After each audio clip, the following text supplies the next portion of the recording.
पडमीय शिरसाने गुणरयण विभूषणं महावीरं सम्मत्तरयण निलयं पयडि समुत्थितनं वोच्छं परम भय सब खंडिके कर्म कांड समुदाय सहज खंडित ज्ञानमय जयवंते जिन राय विघ्न हरन मंगल करन नमो शीत सुखकार नेमि चंद जिन जगतपति साधु वचन गुणधार।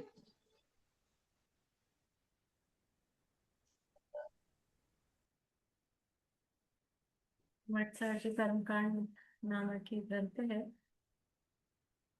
आचार्य नेमिचंद सिद्धांत चक्रवर्ती द्वारा रचित। इसका पहला अधिकार है प्रकृति समुत्कीर्तन अधिकार। इसके रिवीजन की चर्चा हम कर रहे हैं।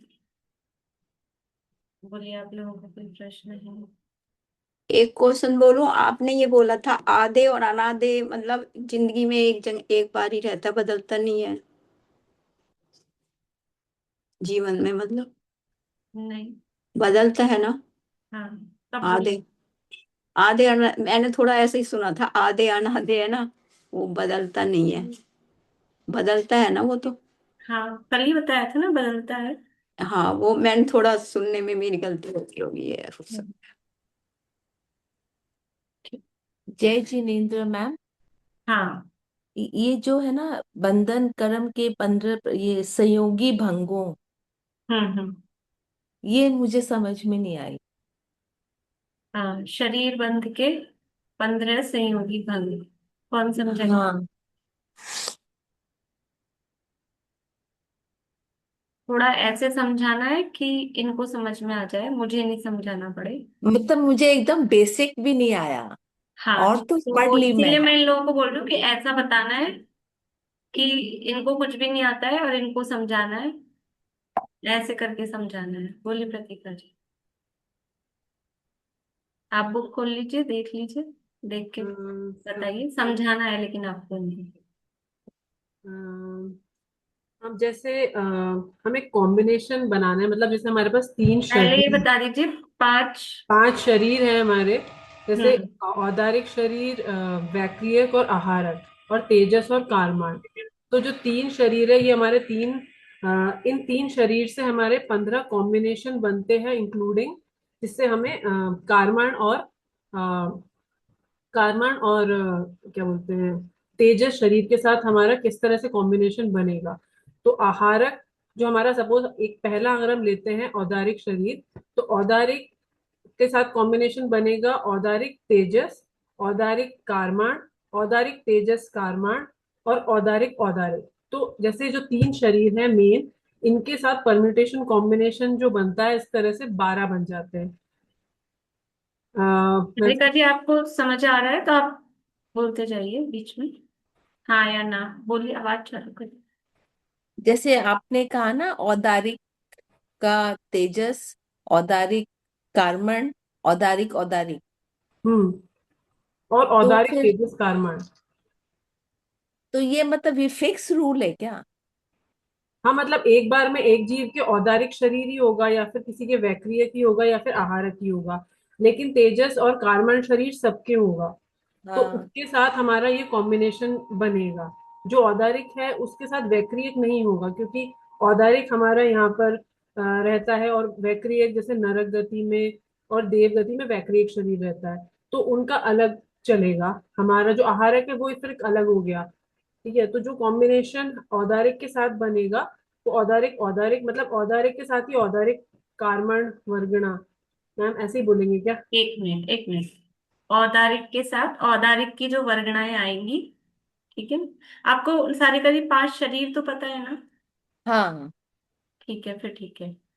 तो जो शरीर है एक जीव के, इन तीन मतलब औदारिक और वैक्रियक में से तो एक ही होगा। औदारिक शरीर किनके होता है? मनुष्य।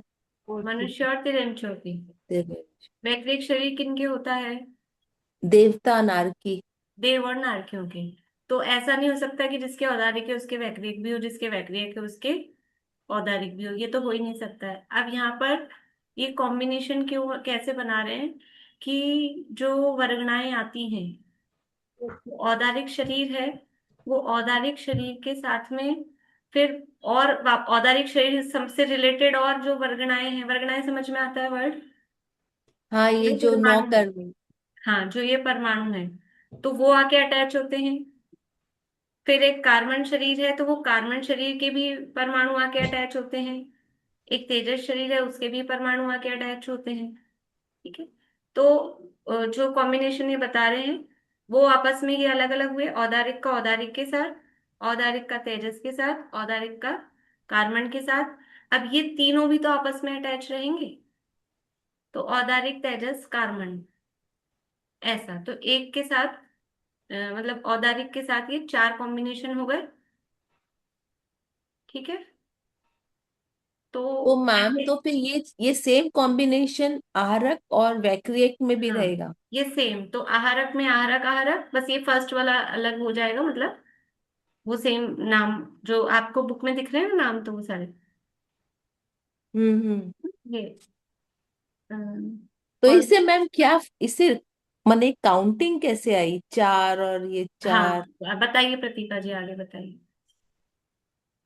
तो सब इसके बता अंदर रहे हैं आप, आगे बताइए। हाँ, जैसे औदारिक है तो औदारिक औदारिक औदारिक तेजस औदारिक कारमान और औदारिक तेजस कारमान, तो ये कॉम्बिनेशन हुआ चार। ठीक है। वैसे के वैसे ही हमने वैक्रियक और आहारक के साथ भी वैसे कॉम्बिनेशंस बनाए, तो चार चार चार 12 ये हो गए। ठीक है। तो अब हमारे तीनों जो शरीर है मेन वो तीनों आ गए, लेकिन अब तेजस और कारमन भी बचा है। तो तेजस तेजस के साथ और तेजस कारमान के साथ वो भी एक कॉम्बिनेशन होगा, और लास्ट में जो कार्बन कार्बन है उसका भी एक कॉम्बिनेशन होगा। तो 12 और फिर ये दो हो गए और लास्ट वाला एक हो गया। तो इस तरह सबको जोड़ेंगे तो इस शरीर के 15 भंग इस तरह से बन जाएंगे।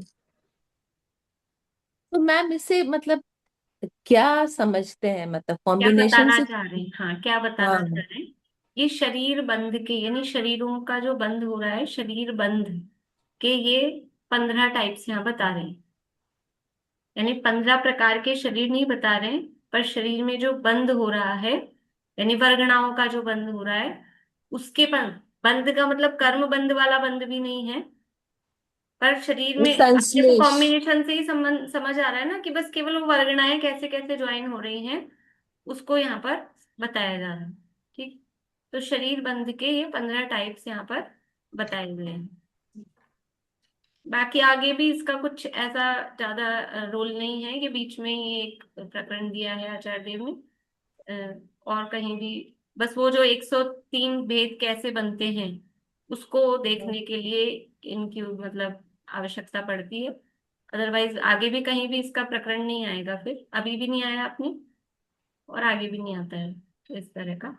और ये फिर धवला में ही जहाँ वर्गणा खंड है, वहां पर ही फिर इनकी चर्चा मिलती है बाद में आगे इस तरह की। और मैम, ये जो है ना, ये वाला जो सहनन वाला, तो इसमें भी चार टेबल्स दिया हुआ है। अ, जो कहाँ से कहाँ तक जा रहे हैं वो वाली टेबल ना, नहीं, सहननों का स्वरूप। सहननों का स्वरूप। पेज 40। पेज पेज नंबर बोलिए आप। 40। ये इसके पहले है, इसके बाद में? पहले, आई थिंक पहले है। पहले। ठीक है। पेज 40। हम्म।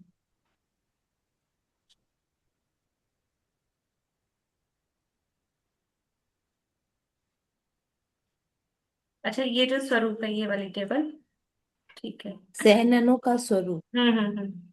यहाँ देखो सहनन, अभी इसको कौन समझाएंगे, इस टेबल को कौन समझाएंगे? तो आप लोगों का भी वो हो जाएगा ना इसमें, बोले निशांति। इसमें ऐसा है, वज्र तो जो एकदम मजबूत होते हैं, वज्र पहले का इनको, तो अर्थ, ऋषभ का अर्थ वेष्टन, और नाराज का मतलब कीले कीले। तो वज्र वृषभ नाराज में हो गया वज्र सहनन, की एक मिनट, हड्डी, सहनन का मतलब होता है हड्डियां, हड्डियां, है ना? हड्डियां। 3 शब्द है सहनन, तो सहनन का मतलब है हड्डियां। ठीक है, और इन तीनों को मिला के भी सहनन बोलते हैं ओवरऑल, पर वैसे सहनन का अर्थ लेना है हड्डी से। ऋषभ यानी वेस्टर्न जुड़ान वेस्ट, जिनका, हाँ, वेस्ट, लिगामेंट्स जो वेस्टर्न जो लिगामेंट या, वो सब, वो ऋषभ में। और और नाराज यानी नाराज कीले। मतलब ये कीले। 3 शब्द हैं, किन 3 शब्द हैं। हड्डियां कैसी होंगी, वेस्टर्न कैसा होगा, और कीले कैसी होगी, ये इस चार्ट में बता रहे हैं। तो वज्र वृषभ नाराज सहनन में जैसा चार्ट में दिया, हड्डियां भी वज्र की है, वेस्टर्न अर्थात ऋषभ भी वज्र का है, और जो कीले हैं वो भी वज्र के, तीनों एकदम वज्र के हैं। और वज्र नाराज में हड्डियां वज्र की है, और जो कीले हैं वे सामान्य है, वे वज्र की नहीं है। नहीं नहीं, कीले, कीले नहीं। नहीं, ऋषभ। वेस्टर्न तो सामान्य है और कीले हैं वो वज्र की है। हम्म हड्डियां वज्र की, वेस्टर्न सामान्य, और कीले वज्र की। हम्म और वज्र नाराज, अब नाराज आएगा 3 नंबर पे। नाराज हम्म में तीनों सामान्य है, हड्डियां भी सामान्य है, वेस्टर्न भी सामान्य है, और कीले भी सामान्य है, लेकिन इनके नट बोल्ट वगैरह पूरे होते हैं, ऐसा आपने नोट्स में बताया था। और अर्ध नाराज में हड्डियां सामान्य है, वज्र की नहीं है, वेस्टर्न भी सामान्य है, और जो नाराज है वो एकदम आधा है, मतलब वो नट बोल्ट वगैरह कैसे होंगे, आधे होंगे। आधा नहीं, मतलब एक नट होता है, एक बोल्ट होता है, तो हाँ, केवल नट है, बोल्ट नहीं है, बोल्ट नहीं का है। मतलब आधा है। हम्म, नट के साथ बोल्ट होता है तो पैक हो गया, वो लेकिन पैक नट तो नहीं है। है लेकिन बोल्ट नहीं है, तो वो अभी तो टिका है, लेकिन वो बिना बोल्ट का है, तो कभी भी जल्दी से निकल सकता है। उसके लिए मैंने उदाहरण दिया था, किसी को याद है? एक सेफ्टी पिन होता है और एक ऑल पिन होता है, अच्छा। ऐसा उदाहरण दिया था ना। तो सेफ्टी पिन में तो लॉक हो गया है, और ऑल पिन ऐसे ही लगाया है, वो निकल सकता है कभी भी। तो ये ऑल पिन जैसा रह गया है, केवल कील। हम्म, और जो कीलिक सहनन है उसमें हड्डियां भी सामान्य है, वेस्टर्न भी सामान्य है, और जो नाराज है वो नट बोल्ट होते ही नहीं है, नसों से ही वो जुड़े हुए होते हैं। हाँ, हड्डियां हैं, और वो हड्डियों से ही, जैसे हड्डियों पे ही हड्डियां कुछ सेट रहती हैं, बस ऐसा। आपने नसों का लिखवाया हाँ, था पहले। नसों से। हाँ। ठीक है। असंप्राप्य सपाटी का जो लास्ट वाला है उसमें हड्डियां सामान्य है, वेस्टर्न कुछ नहीं है, नाराज भी कुछ नहीं है ऐसा।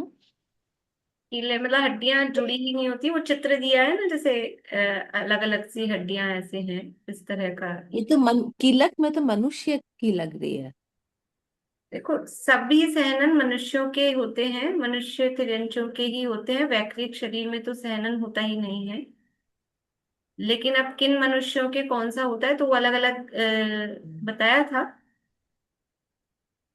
आप इसके लिए ना थोड़ा, अगर ये और इसको अच्छे से देखने के लिए, आप अपने तत्वार्थ मणि प्रदीप में 8वां अध्याय है, उसमें पेज नंबर 311 पे, मतलब और अच्छे से एक एक शब्द के जैसे अर्थ है ना, पेज नंबर 311 पे दिया है तत्वार्थ मणि प्रदीप में। तो वेस्टर्न किसे कहते हैं, नाराज किसे कहते हैं, सहनन किसे कहते हैं, वो और अच्छे से आपको मतलब समझ आ जाएगा उसमें। अ, और क्या पूछ रहे थे आप? किसके होता है, तो अब ये बताना है आप लोगों को कि कौन से सहनन किसके होते हैं।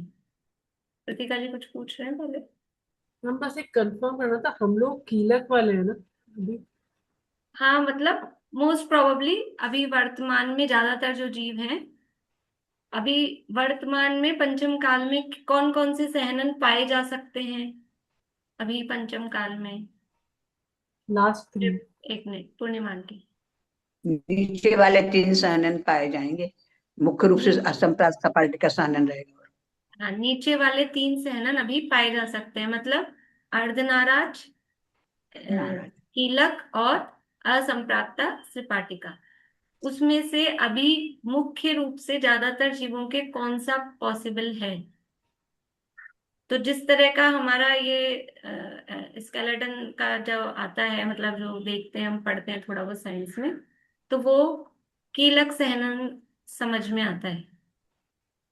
क्योंकि असंप्राप्ता त्रिपाटिका में तो बिल्कुल हड्डियां हड्डियां ऐसे अलग अलग ही मतलब ऐसे रहती हैं थोड़ी सी, तो वो कीलक सहनन ज्यादा समझ में आता है अभी वर्तमान में। जुदे जुदे हाड़ नसों से बंधे हो वो असंप्राप्त सपाटी का सानन कहलाता है, ये लिखा है इसमें। जुदे जुदे हाड़ नसों से बंधे हो वो असंप्राप्त सपाटी का सानन है, और हड्डियां परस्पर कीलित हो वो कीलित सहनन है, आपस में फंसी हुई हड्डियां है। परस्पर कीलित नहीं, हड्डी देखो इससे ऊपर वाला देखना, इसी ये जो अपन देख रहे हैं ना, कौन सा ये है ना कीलक सहनन का, जो इसमें कंकाल का चित्र बना है। ये और हमारी दूसरी वाली है, ये अपनी वाली है हमारी, अपनी ग्रंथ में, इसमें ये है।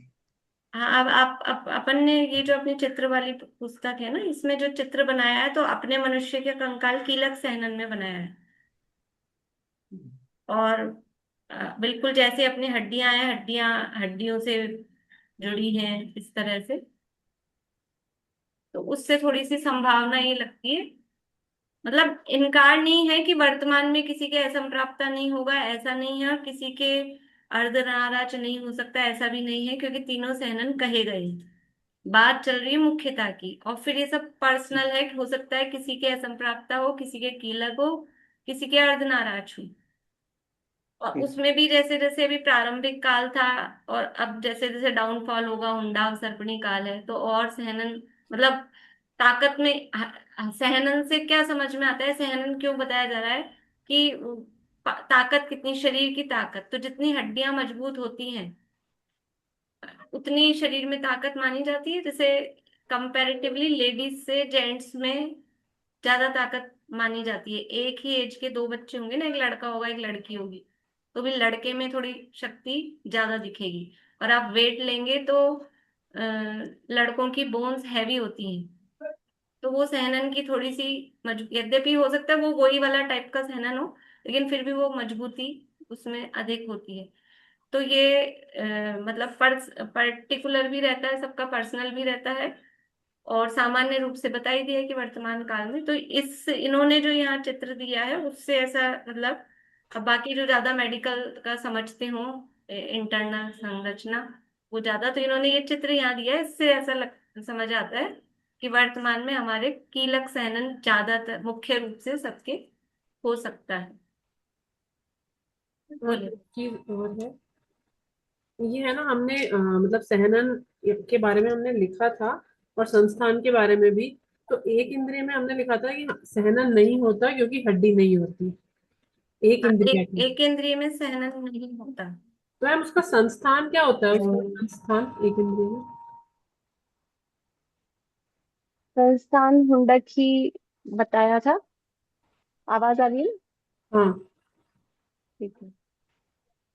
तो एक इंद्रिय का हुंडक है और 2 से 4 इंद्रिय का भी हुंडक है। हाँ, एक मिनट।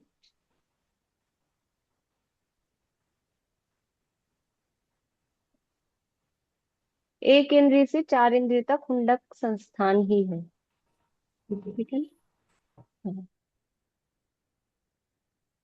तो मैम पेज 50।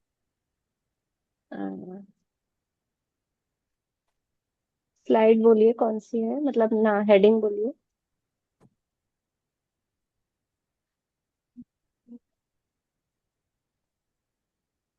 टॉपिक ये जो है बोलिए। ना, ये मतलब टॉपिक तो ऐसे नहीं दिया हुआ है, वो क्या है उस सूत्र है सब।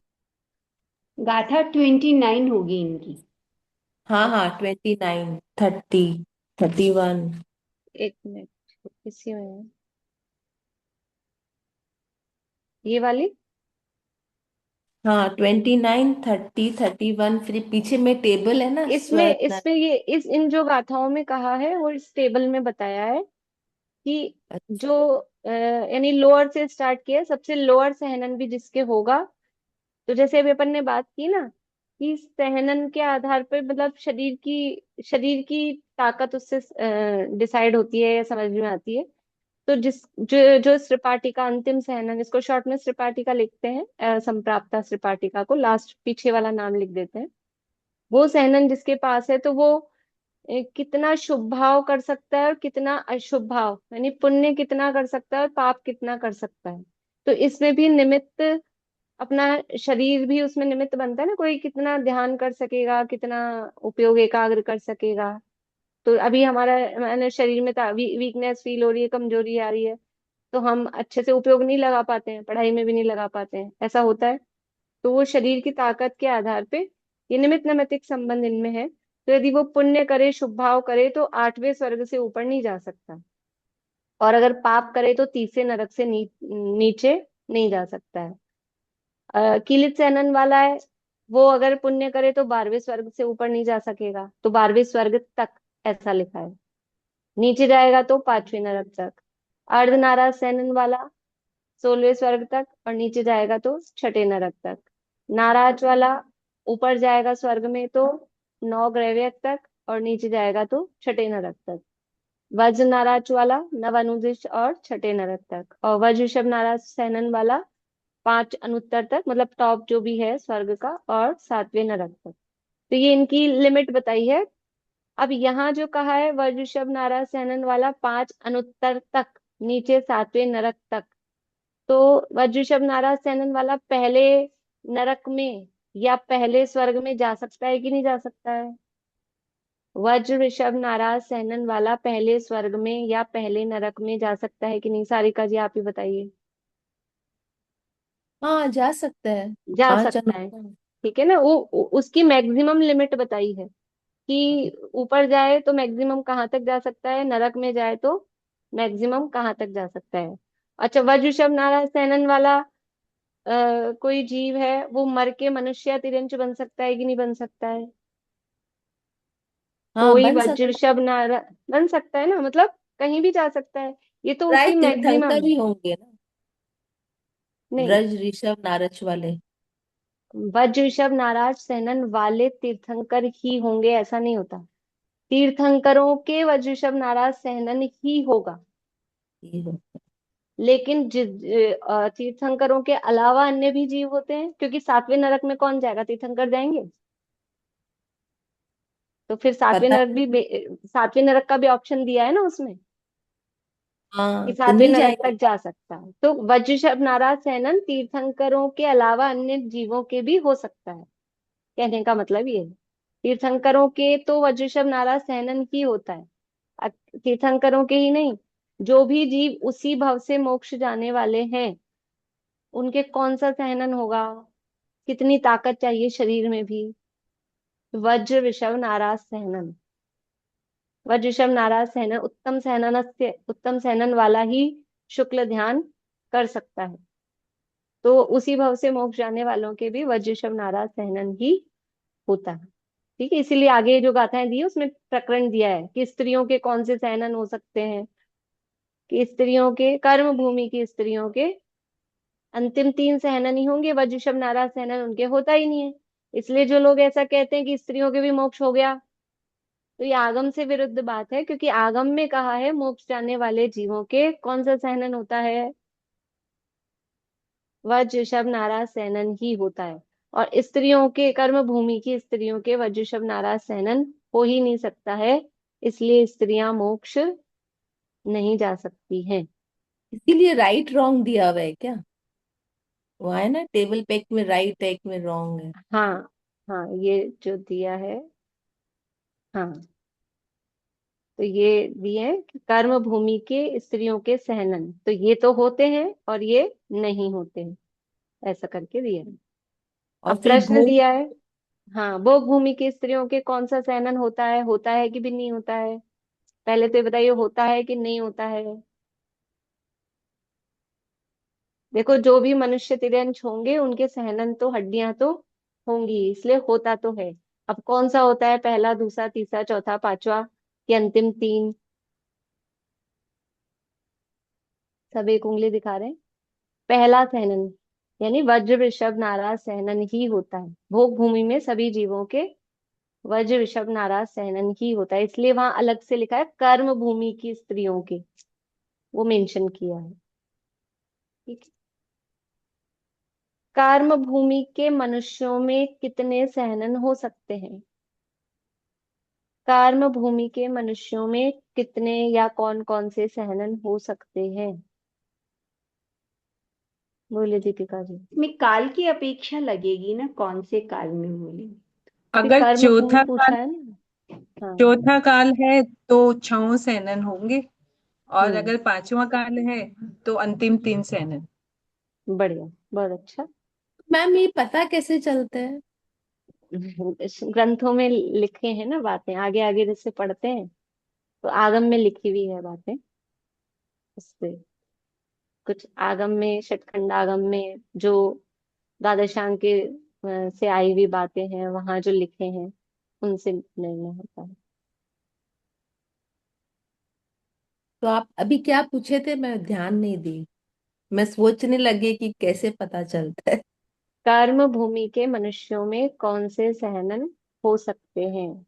तो चौथा कर्म भूमि मुख्य रूप से दो कालों में कही जाएगी, चौथे काल में और पांचवे काल में। तो चौथे काल में मनुष्यों का मतलब है पुरुषों में लगाना ये बात। चौथे काल के मनुष्यों में यानी पुरुषों में तो छह सहनन हो सकते हैं। चौथे काल की स्त्रियों में कौन से सहनन हो सकते हैं? चौथे काल की स्त्रियों में छह सहनन हो सकते हैं, हाँ कि ना? चौथे काल की स्त्रियां हो कि पांचवे काल की स्त्रियां हो, अंतिम कर्म तीन सहनन ही होंगे क्योंकि कर्म भूमि है। ठीक है ना?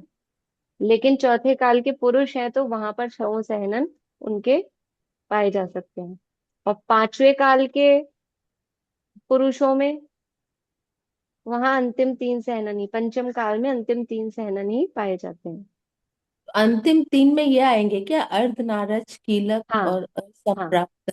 हाँ, हाँ, बोलिए रेखा जी। तो बाकी चार, नहीं, 3 काल भोग भूमि होते हैं क्या?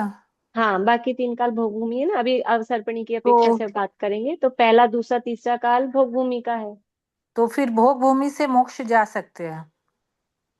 नहीं, नहीं। भोग भूमि, देखो ऐसा नियम इधर से है, जो जो मोक्ष जाएगा उसी भव से जो मोक्ष जा रहा है उसके वज्र ऋषभ नाराज सहनन ही होगा। लेकिन जिसके वज्र ऋषभ नाराज सहनन होगा वो मोक्ष जा ही सकता है, ऐसा नियम नहीं। तो भोग भूमि में जीवों के वज्र ऋषभ नाराज सहनन है, लेकिन भोग भूमि में तो चौथे गुणस्थान से ऊपर ही गुणस्थान नहीं बन रहा है, मोक्ष जाने की वहां एबिलिटी नहीं है भोग भूमि में। ठीक है। तो हाँ, हाँ, चतुर्थ बोलिए। काल में तो मोक्ष, अच्छा, सब मोक्ष जो गए वो सब चतुर्थ काल में ही गए क्या? हाँ, जो मोक्ष जाते हैं वो सामान्य रूप से चौथे काल में अथवा चौथे काल में के जन्म में हुए, तो वो शुरू शुरू में पंचम काल में प्रारंभ में चले जाते हैं। अच्छा। ठीक है, बोलिए प्रतिका जी। 1 मिनट पूर्णिमान जी। मैम ये फोर्थ काल हो चाहे फिफ्थ काल हो, स्त्री का तो कोई अपग्रेड ही नहीं हुआ, मतलब लास्ट 3 ही रहा। हाँ, स्त्री पर्याय से अ, सर्वथा मुक्ति यानी सिद्ध दशा की प्राप्ति नहीं होती डायरेक्टली। स्त्री पर्याय में मैक्सिमम पांचवा गुणस्थान ही हो सकता है। चौथे काल में भी? कोई सा भी काल हो, मतलब चौथा काल हो तो भी पांचवे गुणस्थान से ऊपर नहीं जा सकती है, पांचवा काल हो तो भी पांचवे गुणस्थान से ऊपर नहीं जा सकती है। पहला दूसरा तीसरा काल हो तो चाहे स्त्री हो चाहे पुरुष हो, वो चौथे गुणस्थान से ऊपर नहीं जा सकते हैं। ठीक है तो ना? जो इसमें गुणस्थानों में जो परिपूर्णता की प्राप्ति है पुरुषों को भी, वो चौथे काल में ही, मतलब परिपूर्णता मतलब पूरे ऊपर बढ़ के सिद्ध दशा की प्राप्ति होना, वो चौथे काल में ही संभव है। 5वें काल में 3 सैनन ही होते हैं क्या? हाँ, अंतिम तीन सहनन ही होते हैं। प्रतिभा जी बोलिए। कर्म भूमि के तिर्यंचों में 6 सैनन हो सकते हैं? तीन ही कर्म तो। भूमि के त्रियंचों में हो सकते हैं, उसका कुछ ऐसा निषेध नहीं है। ठीक। होते हैं ना वो, तिर्यंच है वो, वहां सातवें नरक तो वज्रषभ नाराज सहनन वाला ही जाएगा।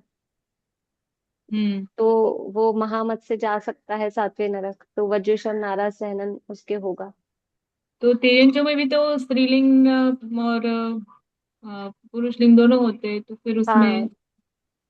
तो तिर्यंचनियों में भी नहीं होता वो। हाँ, वही। ठीक। Ma'am page 53। 1 मिनट सारिका जी ना, चित्रा जी आपका हो गया? ये भोग भूमि की स्त्रियों का कौन सा सहनन हो सकता है? भोग भूमि में वज्रशव नाराज सहनन ही होता है सभी के, स्त्री पुरुष तिर्यंत सबके। वही पूछना था। मैम छठे काल में आपने ए सरपाटी का सहन बताया था ना, स्पार्टी का सहन छठे काल में। छठे काल में प्रमुखता से वही है। सरपाटी। हाँ, पूर्णिमा आंटी बोलिए। वही बोल रही थी मैं कि स्त्रियंचों में भी तो 6 सहनन पाए जाते हैं, हो गया वो भी। ठीक है, हाँ सारिका जी बोलिए। पेज 53। पेज 53, आप टॉपिक बोलिए, मैं क्या इस यही निकाल रही हूँ स्लाइड पे। ये है ना, भेद अभेद मैम, ये सब तो समझ में नहीं भेद आया। ये कल चर्चा की थी ना अपन ने, भेद विवक्षा तो भेद एक्चुअली विवक्षा। मैंने क्लासेस की नहीं ना मैम, हाँ तो हाँ, मुझे कुछ समझ देखो में नहीं आया। कल भी मैंने बताया था, जो जहाँ अभी इसलिए आपको एक एक पर्टिकुलर नहीं बता रही, मैं आपको तरीका बता देती हूँ। भेद और अभेद का क्या मतलब है, पहले तो भेद और अभेद शब्द का कल मैंने अर्थ बताया था, कौन बताएंगे? भेद कैसे करना है, अभेद का मतलब क्या है, भेद का मतलब क्या है? भेद का मतलब अलग अलग करना। हाँ, भेद का मतलब है खोल के अलग अलग सारे जितने उसके प्रकृतियां, मतलब उसकी उत्तर प्रकृतियां जितनी हो सकती हैं सबको खोल के अलग अलग करके काउंट करना, तो वो कहलाता है भेद अपेक्षा। और अभेद यानी, बोलिए। मान लेना। किसी को किसी में मर्ज करके कम करके बात करना। तो हमेशा अभेद अपेक्षा कहेंगे तो उसमें संख्या कम आएगी, भेद अपेक्षा कहेंगे तो उसमें संख्या ज्यादा आएगी, है ना। एक तो ये बात हो गई। अब यहाँ किसको अभेद कर रहे हैं, किसको किसमें मर्ज कर रहे हैं, तो दो ही चीजें हैं मर्ज करने के लिए। शरीर बंधन कोई संख्या। और बताइए, रुकिए रुकिए, कोई और बताइए अभी। हम्म,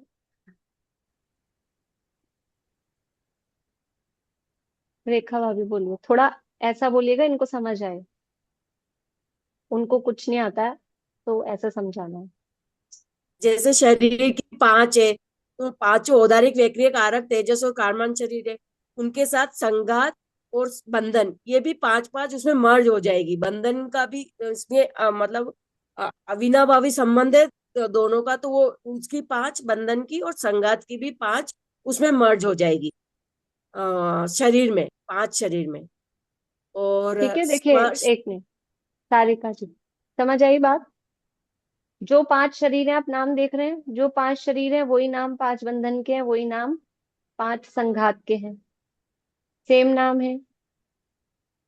अब कौन सा पेज में बोल रहे हैं मैम? इन पेज नंबर बताइए इनको, कोई नाम जहाँ लिखे हुए हैं 5 शरीर 53 5। 53 53। 53 हाँ। पे ही है ये नाम, मिल गए।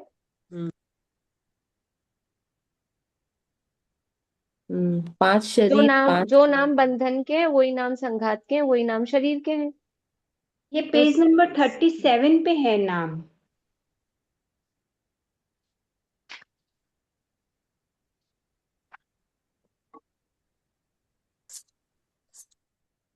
मिला, प्रकृतियों के नाम जहाँ पर ये दिए हैं बीच की मिल गए। स्लाइड है ना, उसमें दिया हुआ है, जिसके उदय से औदारिक छिद्र रहित एकत्व को प्राप्त होता है, औदारिक संघात नाम का, ये बीच की स्लाइड है। बीच वाली। हाँ देख लीजिए आप, मिल गया जहाँ प्रकृतियों के नाम दिए हैं। तो जो 5 प्रकार के शरीर है वही 5 प्रकार के बंधन है, वही 5 प्रकार के संघात है, तो सेम नाम हो रहे हैं। और जो बंधन और संघात है वो नाम सेम क्यों है? क्योंकि जो शरीर बनता है वैसा ही बंधन बंधता है, वैसा ही संघात बंधता है। जिस शरीर नाम कर्म का उदय आता है उसी बंधन नाम कर्म का, उसी संघात नाम कर्म का उदय आता है। तो दोनों बिल्कुल सेम चलते हैं, चाहे बंध में चल रहे हो चाहे उदय में चल रहे हो। तो इसलिए हम 15 बोलने की बजाय 5 ही बोल देते हैं, तो बाकी के जो 10 हैं, 5 बंधन और 5 संगात, उसको कम कर देते हैं, तो थोड़ी हमारी कैलकुलेशन कम हो जाती है। उस लिए उसको 15, 3 मिला के 15 हो गए, 5 शरीर 5 बंधन 5 संगात, तीनों मिला के 15 हो रहे हैं। तो 15 की जगह हम उसको 5 ही काउंट कर लेते हैं। तो इसको बोलते हैं अभेद अपेक्षा। अभेद अपेक्षा में हमने ये 10 प्रकृतियां कम करी अभी, नाम कर्म की 15 हो रही थी ये तीनों मिला के, 15 की जगह अब हम 10 कम कर दिए, 5 ही ले रहे हैं। ठीक है, और कहाँ कम करते हैं, बोलिए रेखा अभी। और जो स्पर्श, गंध, वर्ण और स्पर्श वर्ण की, ये 20 प्रकृतियां होती है। 5 तो उसकी वर्ण की, 2 रस की, 2 गंध की, 5 रस की और 8 स्पर्श की, ऐसे करके ये 20 होती है। तो इन सब की एक एक ही ली है और 16 इसमें माइनस कर दिए, उसको मर्ज कर दिया है, उनमें 4 ही लिए इन सब। ठीक है, वर्ण आदि वाला पेज बताइए इनको। 53 है, जो वो खुद ही बता रहे थे ना, 53 में ही तो दिया है। मिला वर्णादि के 20 नाम जहाँ लिखे हैं, है ना? तो वहां पर वो नाम 20 हो रही है, 8, 5, 2 और 5 ऐसे करके, है ना, वो 20 हो रही हैं। तो 20 की जगह उनकी जो, यानी ये 20 भेद हैं, भेदों को नहीं गिन के, केवल जो मेन मेन नाम है उनके, वर्ण, गंध, रस, स्पर्श, मेन मेन नामों को ही हम काउंट कर रहे हैं। तो 20 काउंट करते हैं, उसकी जगह 4 ही काउंट कर रहे हैं। तो कितने कम कर दिए हमने काउंटिंग में? 16 कम 16। कर दिए। ठीक है, सारिका जी समझ आ रही बात, है ना? थोड़ी। तो हाँ, आप अब और दोबारा से एक बार देखिएगा। तो हम 20 काउंट करते हैं, उसकी जगह हम केवल 4 काउंट कर रहे हैं, तो 16 यहाँ कम कर दिए। और उधर हम 15 काउंट करते हैं, उसकी जगह हम 5 ही काउंट कर रहे हैं, तो 10 वहां कम कर दिए। तो टोटल हमने कितने कम कर दिए? 10 और 16, 26 प्रकृतियां ये हमने काउंटिंग में कम कर दी। तो टोटल जो हमारी हो रही थी 148, 148 है ना प्रकृतियां अपनी टोटल, ये तो ख्याल में आपको। तो 148 में से 26 माइनस कर दीजिए, कितनी बचेंगी? 122। ये 122 कहलाएंगी अभेद अपेक्षा, और भेद अपेक्षा करेंगे कहेंगे तो 148। लेकिन लेकिन अब इन इन अपेक्षाओं को भी 3 तरह से देख रहे हैं। आप इधर सुन लीजिए ध्यान से, फिर वो उधर आप देखते जाइएगा बाद में, वरना आपका ना भी इधर रहेगा ना उधर रहेगा, है ना? अभी आप एक बार समझ लीजिए, फिर उसको पढ़ लीजिएगा भी हाथ के हाथ ही, 10-15 मिनट बैठ के, तो आपको समझ आएगी बात। जो ये अभी अपन ने कितनी निकाली है, भेद अपेक्षा पूरी है 148, भेद अपेक्षा में संख्या ज्यादा आएगी। अभेद अपेक्षा कितनी हो गई है? 122। ये संख्या कम हो गई, अभेद कर दिया हमने, 26 कम करी है। ठीक है, लेकिन अब इनको भी हम 3 तरह से देख रहे हैं, एक बंध में, एक उदय में, एक सत्ता में। बंध में, उदय में और सत्ता में। तो बंध होने वाली प्रकृतियां कितनी हैं, उसको हम भेद अपेक्षा और अभेद अपेक्षा देखेंगे। उदय आने वाली प्रकृतियां कितनी हैं, उसको भी हम भेद अपेक्षा और अभेद अपेक्षा देखेंगे। और सत्ता में कितनी रहती हैं, वो हम देखेंगे। वो यहाँ पे गाथाएं दी हैं 2, 3, 4, और उसको चार्ट भी दिया है। तो अब बंध में कितनी हो रही हैं, तो दो, कितनी प्रकृतियां ऐसी हैं जिनका बंध ही नहीं होता है? कितनी प्रकृतियां ऐसी हैं जिनका बंध ही नहीं होता है? बढ़िया, सबके हाथ खड़े हैं, कविता जी। 2 ही तो है। दो। हाँ, मैम 2 प्रकृतियां मौनीय कर्म की। कौन? हम्म। आवाज नहीं आ कौन रही है कौन मैम? सी आवाज आ रही है? कौन कौन सी? एक तो सम्यक मिथ्यात्व और एक का नाम सम्यक नहीं। मोहनीय कर्म की जो 3 भेद हैं दर्शन मोहनी के, उस दर्शन, आपको ये सारिका जी थोड़ा प्रकृतियों का तो ख्याल में है? 148, हाँ 148 पता है। है ना? तो दर्शन मोहनी की 3 है, दर्शन मोहनी की 3 प्रकृतियां हैं। मिथ्यात्व, बोलिए नाम। मिथ्यात्व, सम्यक मिथ्यात्व और सम्यक्त्व। हाँ, तो उसमें से केवल एक मिथ्यात्व बंधती है, बाकी की जो 2 हैं वो बंधती नहीं है। ठीक है, तो बंध योग्य प्रकृतियों में से इन 2 को कम कर देते हैं। बंध योग्य प्रकृतियों में इन 2 को कम कर देंगे। ठीक है, तो अभी अपन ने कितनी निकाली थी अभेद अपेक्षा में? 122, उसमें से 2 और माइनस कर देंगे, तो अभेद अपेक्षा में बंध योग्य कितनी हो गई है? 120। 120।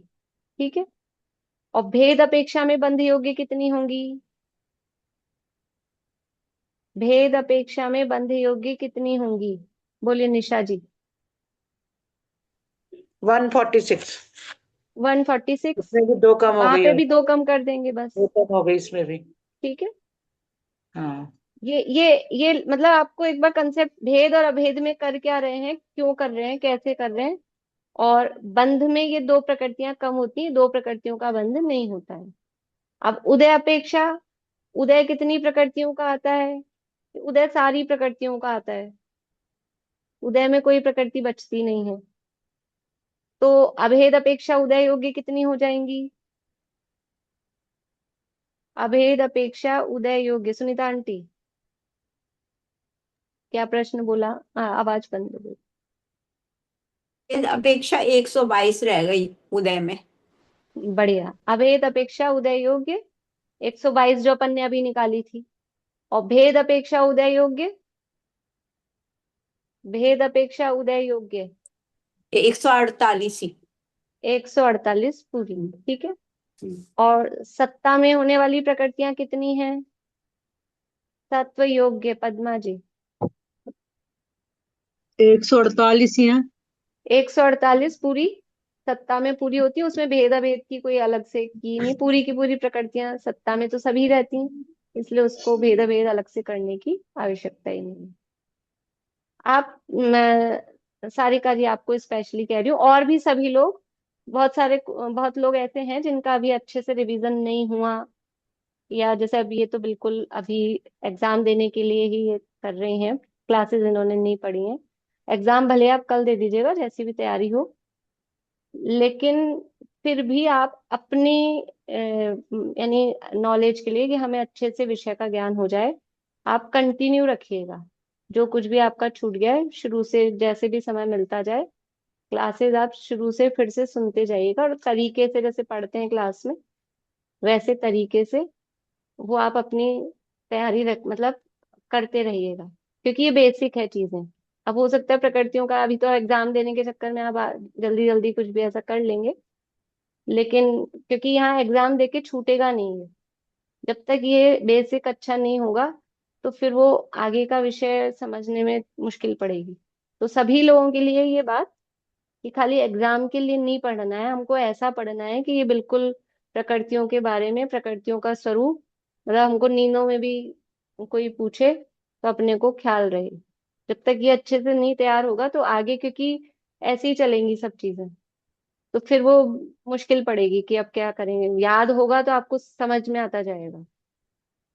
याद मतलब रटने वाली चीज नहीं है, याद का मतलब समझ। ऐसा ही, ऐसा समझ में आ जाए तो अपने आप याद हो जाता है, रटना नहीं पड़ता फिर। बोलिए अंकल। ये एग्जाम कल है क्या? हाँ एग्जाम कल है। मैं क्या थोड़ा आउटसाइड हूँ, तो अब 30 तारीख को। मैंने इस बार ग्रुप में मैसेज डाल दिया था कि यहाँ क्लास में व्यक्तिगत समस्याओं की चर्चा नहीं करें। ठीक है 21 ना? को दे सकते हैं क्या? वो सब आपको पता है।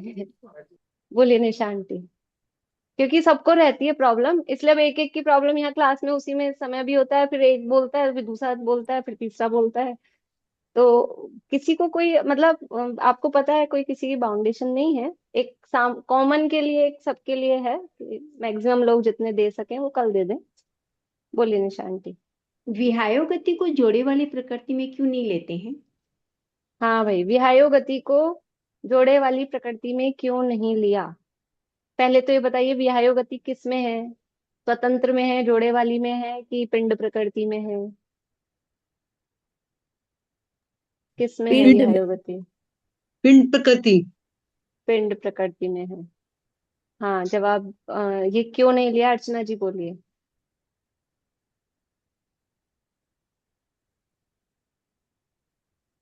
हाँ गए अर्चना जी, हाँ बोलिए अर्चना जी। आपकी आवाज क्यों नहीं आती है पहली बार में?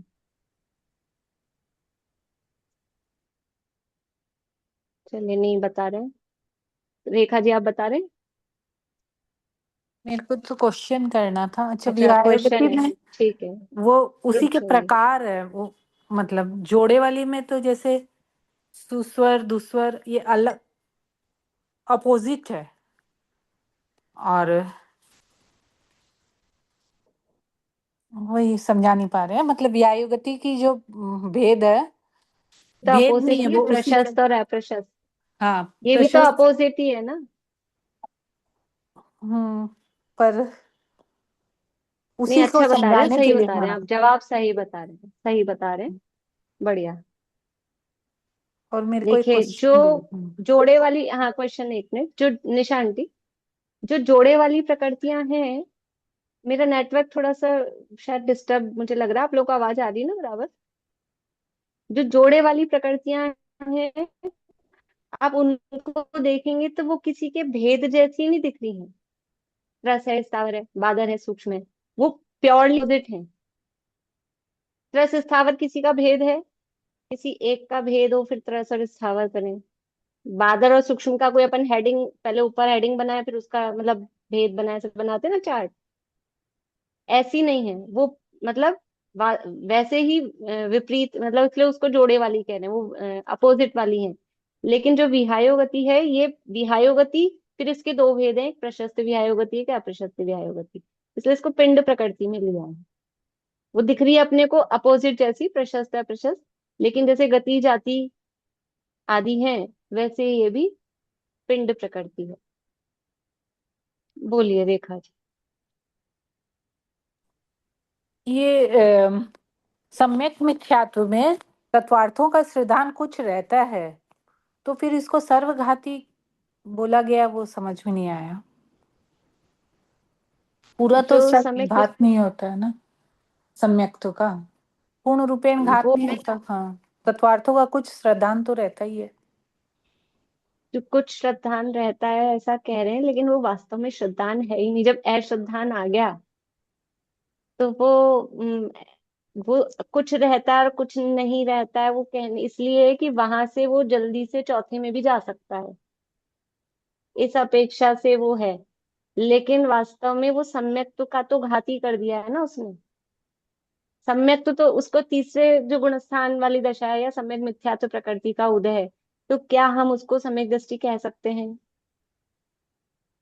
सम्यक दृष्टि तो नहीं नहीं, कह सकते। इसलिए वो सर्वघाती है, श्रद्धा गुण का पूरा घात उसने कर ही दिया है। ठीक है, बोलिए प्रतिभा जी। तो मैम ये तीर्थंकर प्रकृति और एक उच्छ्वास प्रकृति, तो हम्म तीर्थंकर का जो उदय है वो 13वें गुण स्थान में आता है और वो सब बाहरी संयोग रूप होता है, तो फिर उसको जीव विपाकी में क्यों लिया गया है, और एक उच्छ्वास को भी जीव विपाकी में क्यों लिया गया है?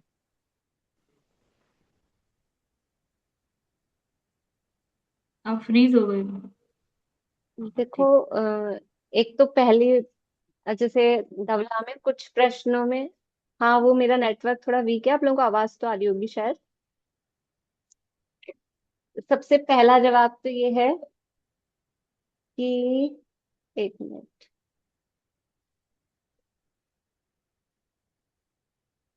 पहला जवाब तो ये है कि आगम में इनको जीविपा की कहा है। ठीक है ना, पहला पहला और मतलब मुख्य जवाब तो यही है। अब वो कैसे है, तो जीविपा की क्योंकि कहा है, तो उससे हम समझते हैं कि इसका फल जीव में आता है।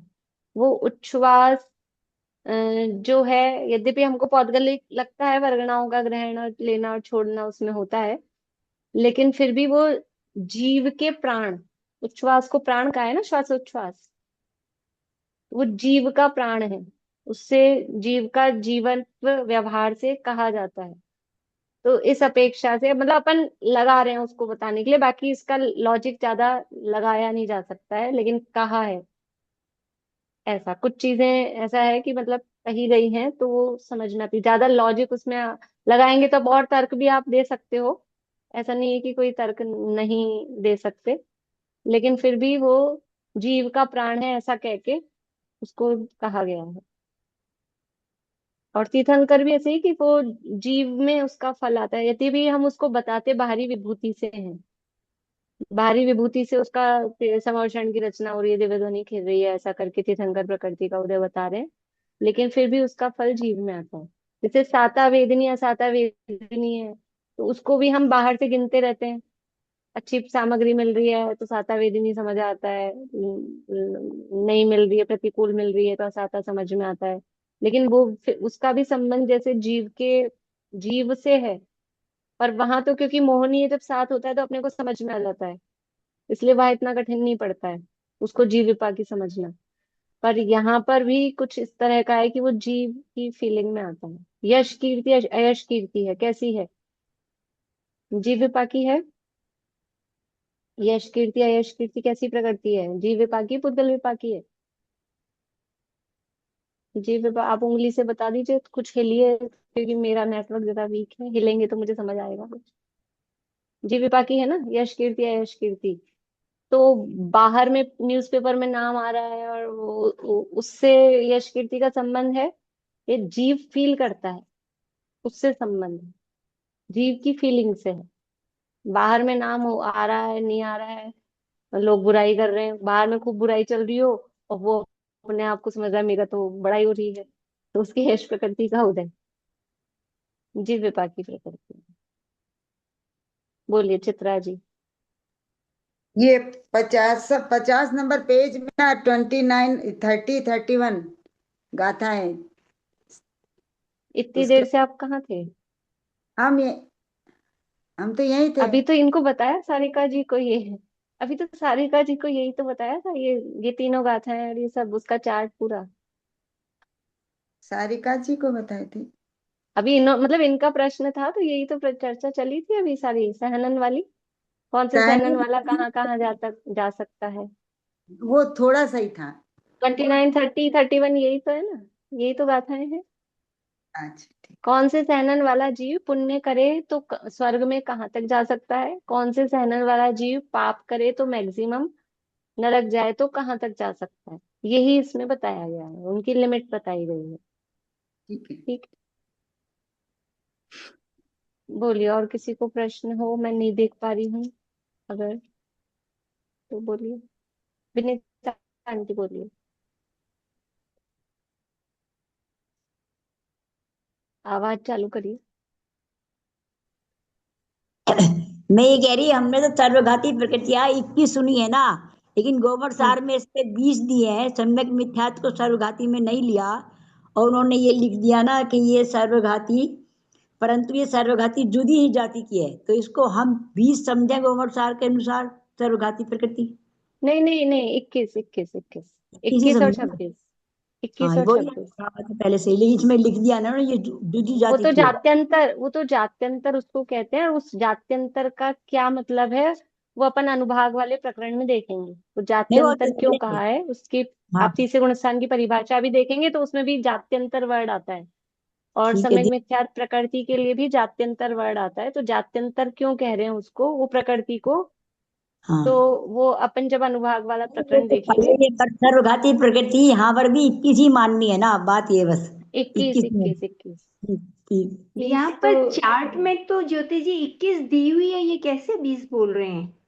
21 नहीं ही हाँ 21 ही दिए, 20 कहीं कहाँ पेज दिए नंबर अभी? 57 में बीच में चार्ट है, उसमें 21 दी हुई है। दीदी आकाश वाला जो आकाश वाला गोमट सार है उसके अंदर 20 लिखा हुआ है। हाँ आकाश मेरे वाले में? पास पुराना गोमट सार है। अच्छा, देख लूंगी मेरे लेकिन। मेरे हाँ पास भी आकाश, अगर हाँ पुराना है मेरे पास भी। ठीक है, आकाश वाला भी है हाँ हम्म। पेज नंबर बोलिए इसका। 57। आकाश वाले का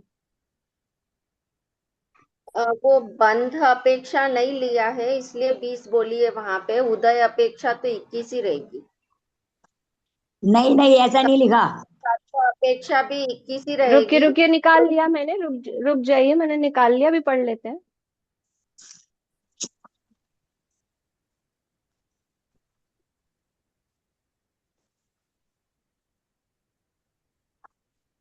देखिए, पढ़िए प्रीति जी, या अर्थ पढ़िए।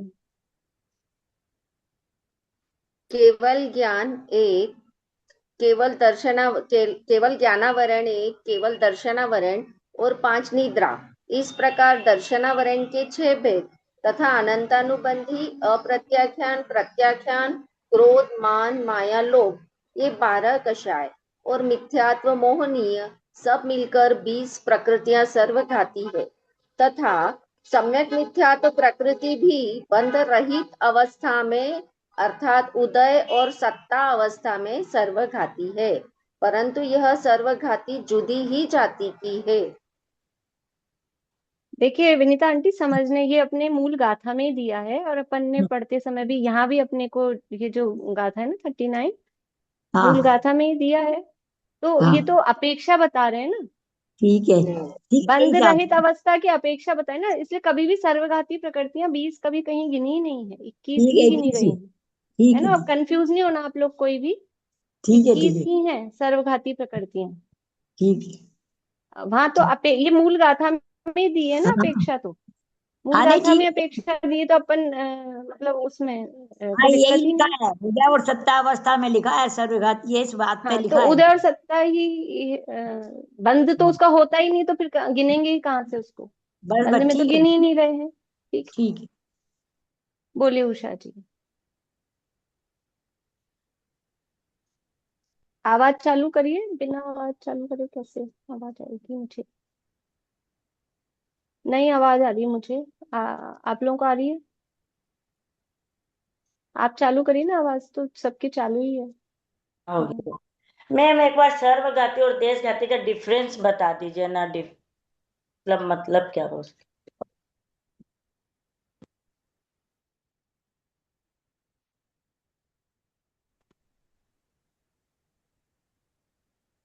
सर्वघाती किसे कहते हैं और देशघाती किसे कहते हैं? बोलिए शीला भाभी, बोलिए।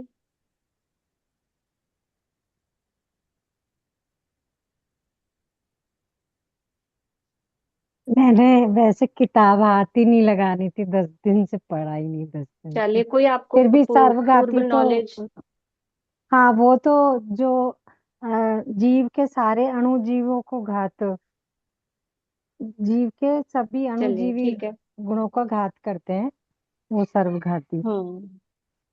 अलका जी हाँ, बोलिए। जिस ठीक है, सही है आपका जवाब। सर्वघाती तो उसे अलका बोलते हैं जिसके उदय से आत्मा के अनुजीवी गुणों का सर्व पूर्णतः प्रकट न होने दे, उसे सर्वघाती कहते हैं।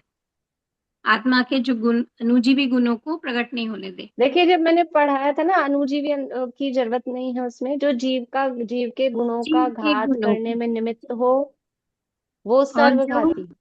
हाँ, और जो जीव के गुणों का नहीं, ये आंशिक वो तो रूप से घाती अघाती में है, रुकिए, घाती अघाती में, हाँ आंशिक, जो पूर्ण रूप से घात करे जीव के गुणों का, वो सर्वघाती। और जो सर्वघाती आंशिक रूप से रूप घात से करे वो देशघाती। देशघाती। ठीक है ना, देश यानी पार्टली, सर्व यानी कंप्लीट, पूरा। कंप्लीट, हाँ। तो कुछ प्रकृतियां ऐसी हैं जो पूरा का पूरा घात करती हैं, घात करती हैं मतलब घात करने में निमित्त होती हैं।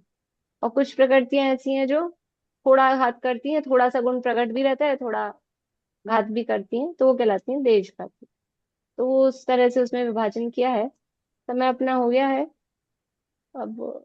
ये सब और घात्य कोई कर्मों में ही ऐसा बचा होगा। हो जिनका नंबर ही नहीं आया हो प्रश्न पूछने में, तो वो बोल दीजिए कुछ। हाँ बोलिए उषा जी, क्या कह रहे हैं? कौन बोल रहे हैं? मेरे को, मेरा नेटवर्क थोड़ा वीक है, तो आधी अधूरी आवाज आती है मुझे। चलिए ठीक है, आप लोगों को सभी को शुभकामनाएं, अच्छी तैयारी करिए, बहुत सब लोग कर रहे हैं अच्छे से तैयारी। और फिर भी मैंने ये कहा है कि जिनको ऐसे लगता है 1-2 दिन और करके कर रहे हैं, वो वैसे कर लें, और बाकी जिनको लग रहा है कि अभी हमको तो काफी पढ़ना है, तो कल पेपर दे दें। लेकिन उसके बाद भी ये ना सोचें पेपर दे दिया तो हम बंद कर दें, उसको पूरा करें, उसको पूरा अच्छे से समझने की कोशिश करें। पेपर तो एक फॉर्मेलिटी है, थोड़ा बस वापस से, अब इतने दिन हो गए अपन को स्टार्ट किए हुए, कब से चालू की थी अपन ने, 6 एक महीने हो गए हैं, तो वापस थोड़ा सा रिवीजन हो जाए, इसके लिए वो पेपर वाली बात है। लेकिन विषय हमको अच्छे से समझ में आना चाहिए, उसके लिए आप पढ़ते रहें, सुनते रहें। ठीक है, जिन मैम, मैं नमस्ते। भी बहुत दिनों से क्लास नहीं अटेंड किया था, एक महीने से ऊपर हो गया, लेकिन एग्जाम दे रही हूँ कल। ठीक कोई है। बात नहीं, बोलिए प्रतीक। कल हम कल भी 11:30 बजे आप पेपर डालेंगे? डाल दूंगी, मुझे कोई दिक्कत नहीं है। मैं डाल दूंगी 11:30 पे, जिनको पहले टाइम हो कल नहीं तो कल तो क्लास की छुट्टी ही रख लेते, तो आप कहें तो 1 बजे डाल दूंगी, तो 1 से लेके 4 बजे तक जिसको जैसा टाइम हो। एक या जल्दी चाहिए तो जल्दी डाल दूंगी, कोई दिक्कत नहीं। आपको जल्दी चाहिए, ठीक है, तो मैं 11:30 पे डाल दूंगी, उसमें कोई दिक्कत नहीं है। लेकिन बस आप लोग खोलेंगे तभी जब करने बैठेंगे। और कम से कम एक, मतलब पिछली बार पेपर में आप लोगों को कितना टाइम लगा मुझे नहीं मालूम, इस बार जैसे पहले 65 थे ना क्वेश्चन, तो इस बार थोड़े ज्यादा हैं क्वेश्चंस। ये लेंदी रहेगा, कठिन नहीं होगा, लेकिन क्वेश्चंस ज्यादा रहेंगे, तो आप पिछली बार से आधा 1 घंटा और टाइम ज्यादा लेके, आपको सोचने में भी टाइम लगता हो कुछ ऐसा, तो ऐसा ना हो कि आप सोचेंगे आधा घंटे में हो जाएगा और आधा घंटे वाले टाइम पे आप खोल लिए, फिर आपको पूरा नहीं हो पा रहा है। फिर किसी का ऐसा होता है कि आती भी नहीं ना बहुत चीजें फोन में सिस्टम, फिर वो छूट गया कि वापस हो गया, फिर हमको दोबारा करना पड़ रहा है, ऐसा समस्या नहीं हो, इसलिए बोल रही हूँ कि आप लोगों के पास अच्छे से 1 सवा घंटा हो पूरा, तब बैठिएगा, ठीक। उसमें मार्क का ओपन कर नहीं सकते हैं क्या ज्योति जी? हमको तो नहीं, हमारे मार्क समझ में आ जाए ना, हम मार्क कहाँ नहीं, गलत हुए। मैं मार्क वो पेपर डिस्कस कर लेते ना, उसके बाद फिर उसको चालू करती हूँ मार्क्स को। तो वो व्यू तो मार्क्स आते हैं ना, तो हाँ, मेरे वो को वो बंद रखती हूँ मैं, हाथों हाथ नहीं आएंगे आपको। तो वो अच्छा इसीलिए ठीक। वो वाला पेपर अभी तक डिस्कस नहीं किया ना, मैं इसलिए भी जल्दी कर रही थी, वो पेपर डिस्कस कर लेती थी, आप लोगों को मार्क्स भेज देती। हाँ, समझ में आता क्योंकि है अपना मार्क्स कहाँ भेजने के गलत। बाद पेपर डिस्कस करने का कोई मतलब खास रहता नहीं, क्योंकि सबको पता लग ही जाता है, तो इसलिए आप कहें तो मैं मार्क्स भेज दूँ, डिस्कस नहीं करेंगे अपन। नहीं, डिस्कस तो करना है, समझ में भी आएगा सबको कि कहाँ गलती हो रही है अपनी। मार्क्स मैं भेज देती हूँ, आप लोग देख लेना, हाँ ठीक है। फिर अगर टाइम होगा तो डिस्कस कर लेंगे, नहीं तो फिर कोई बात नहीं, ठीक। चलिए, बोलिए पूर्णिमा आंटी। अब तो रहूं निर्जन बनों में गुरुजनों के संग, सुदात्मा के ध्यान में हो परिणति असंग, निज परिणति असंग, निज में ही लीन हो मेटूं जगत फेरी, मेरे ग्रंथिता की भावना अब हो सफल मेरी, बीते अहो आराधना में हरे घड़ी मेरी।